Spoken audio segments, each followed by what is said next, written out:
प्रस्ताव असा आहे की सन 2023 विधानसभा विधेयक क्रमांक 20 महाराष्ट्र प्रादेशिक नियोजन व नगररचना सुधारणा विधेयक 2023 विचारात घेण्यात यावे।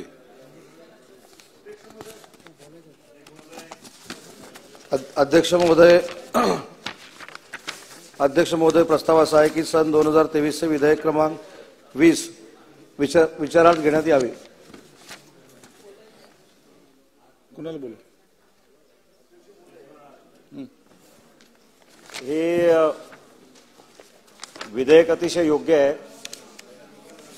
की साधारणतः डेव्हलपमेंट प्लॅन बनत असताना जो कालावधी आपण देतो की एवढ्या दिवसाच्या आत आराखडे तयार व्हावेत, तर ती जी तरतूद महानगरपालिकांसाठी आहे तशीच तरतूद प्लॅनिंग अथॉरिटीसाठी असावी अशा पद्धतीचा हे विधेयक आहे। त्यामुळे त्याच्यामध्ये काही वेगळं मत असण्याचं कारण नाही, अतिशय योग्य विधेयक आहे। परंतु अध्यक्ष महोदय, या निमित्ताने काही सूचना सांगाव्यासारख्या वाटतात। एकतर संपूर्ण विधेयक पाहिल्यानंतर आपल्या लक्षात येईल आणि अशाच पद्धतीची पूर्वी सुद्धा आपण विधेयकांना मंजुरी दिलेली आहे।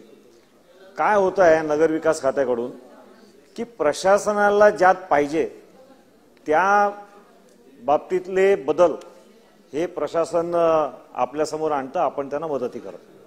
आता इथे जास्तीची मुदत मागितलेली आहे।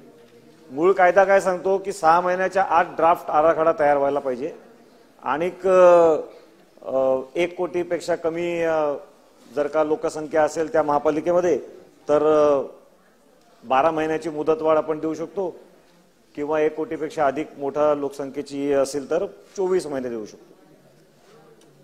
आता हा मूळ कायदा बनला तेव्हा 6 महिने म्हटलं होतं, आता आपण ती 6 महिन्याची मुदत त्याला 12 महिन्याची मुदतवाढ आहे ती प्लॅनिंग अथॉरिटीना सुद्धा देतोय।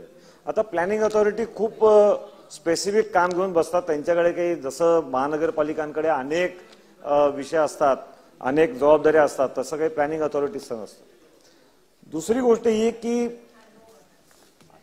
जसजसा जमाना बदलतोय, वेगवेगळ्या टेक्नॉलॉजीज आपल्याकडे येत आहेत, तर हा कालावधी प्रशासनाचा कमी व्हायला पाहिजे की वाढायला पाहिजे, इथे आपण उलटे जातो। म्हणजे एका बाजूने आपण सगळेच जण गतिमान प्रशासन मिळावं याच्यासाठी प्रयत्न करत असतो आणि या ठिकाणी आपणच मुदतवाढ देतो, हे कुठेतरी विसंगत वाटतं, याचा कुठेतरी विचार होण्याची आवश्यकता आहे। अध्यक्ष महोदय, मी म्हटलं की प्रशासनाला उपयोगी ठरतील अशा पद्धतीच्या अमेंडमेंट आणायच्या, परंतु ज्या जनतेला काही अमेंडमेंट अशाच पद्धतीचे हव्यात। आता हेच जर का आपण टाउन प्लॅनिंग स्कीमच्या संदर्भातले बदल पाहिले तर टाउन प्लॅनिंग स्कीम ज्या ठिकाणी आहे तिकडे छोटासा बदल, टेक्निकल चूक असलेले सुद्धा सुधारणा करायचा प्रयत्न झाला तरी त्याला सेक्शन 91 MRTP ची एक संपूर्ण प्रोसिजर कंप्लीट करावी लागते। छोटासा बदल करायचा आहे, एक छोटीशी चूक झालेली आहे प्रशासनाकडून ती बदलायची आहे तरी त्याच्यासाठी 2-2 वर्षाचा अवधी लागतो, अशा पद्धतीचा प्रोसिजर आहे। महानगरपालिकाने नगरविकास खात्याकडे विनंती केली की या सेक्शन 91 थोडीशी शिथिल करा, वर्षानुवर्षाची मागणी आहे, परंतु नगरविकास विभागाकडून काही अशा पद्धतीचे बदल हे सुचवले जात नाहीत। त्यांना जिथे प्रशासनात अडचण येते ते मात्र आणतात। सो कुठेतरी लोकोपयोगी सुद्धा विचार होण्याची आवश्यकता आहे।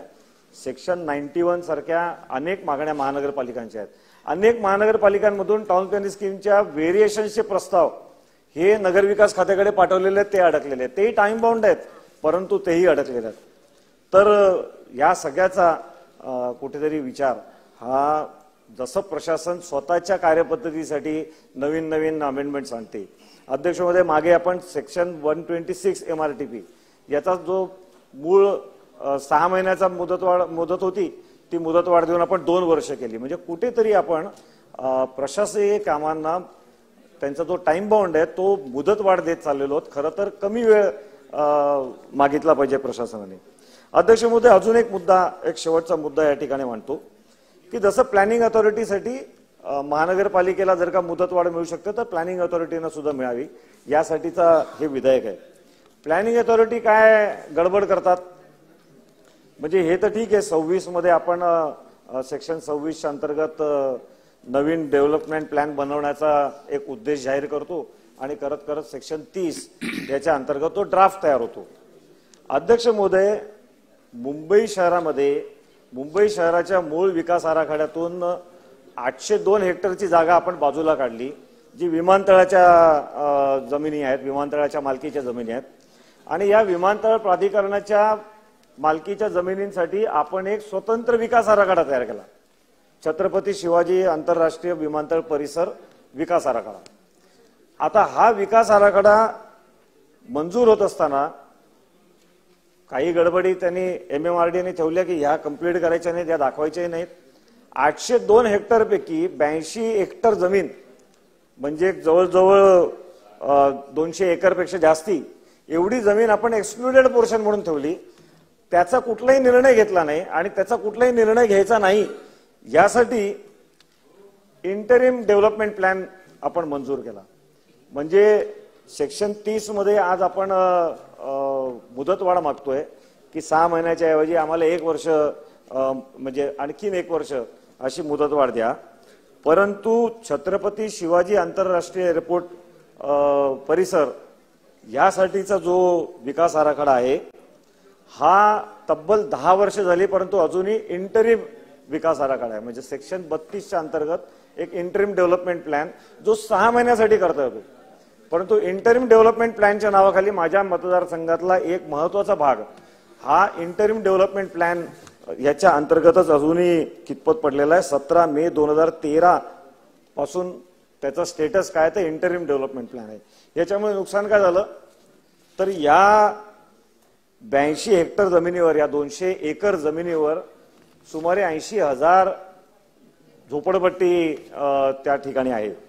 म्हणजे 80,000 कुटुंब हे जे झोपडीधारक आहेत, 80,000 कुटुंब, त्यांचा जो भाग आहे त्याचा कुठलाही विकास आराखड्यातला तरतूद त्याच्यामध्ये मान्य झालेली नाही. आज जर का इंटरिम डेव्हलपमेंट प्लॅनच्या ऐवजी संपूर्ण 802 हेक्टर जमिनीसाठीचा जो विकास आराखडा मंजूर झाला असता MMRDAच्या वतीने, तर MMRDAला त्या 82 हेक्टर जमिनीचा निर्णय घेण्याची मुभा मिळाली असती. आज वारंवार MMRDA पत्र पाठवते एअरपोर्टकडे, MIL कडे, मुंबई इंटरनॅशनल एअरपोर्ट प्रायव्हेट लिमिटेडकडे की ह्या झोपडपट्टी वासियांच्या बद्दल काहीतरी एक पुनर्विकासाचा आपण निर्णय घ्यावा. आपण सगळे रेग्युलेशन्स मंजूर केले. शासन म्हणून महाराष्ट्र राज्य सरकारने ज्या ज्या काही गोष्टी करायच्या आहेत एअरपोर्टच्या जमिनीवरील झोपडपट्टी वासियांच्या पुनर्वसनाचा, त्या सगळे मंजुरी आपण दिल्या. परंतु MIL करत नाहीये आणि MMRDA प्लॅनिंग अथॉरिटी असून सुद्धा त्यात हस्तक्षेप करू शकत नाही. कारण काय तर कारण विकास आराखडा मंजूर करायच्या ऐवजी आपण अंतरिम विकास आराखडा मंजूर केला, ज्याची मुदत 6 महिने होती. 10 वर्ष उलटून गेले तरी सुद्धा अजूनही आम्ही तिकडे अंतरिम विकास आराखड्यामध्ये आहोत. म्हणजे प्रशासन कुठेतरी स्वतःची मुदतवाढ ही वेगवेगळ्या पद्धतीने करून घेते. या ठिकाणी 6 महिन्याच्या ऐवजी 1.5 वर्षाची मुदतवाढ मागवली, परंतु अंतरिम विकास आराखड्याच्या नावाखाली 10 वर्षची मुदतवाढ ऑलरेडी MMRDAने प्लॅनिंग अथॉरिटीने माझ्या मतदारसंघातल्या ह्या डेव्हलपमेंट प्लॅनमध्ये घेतलेली आहे.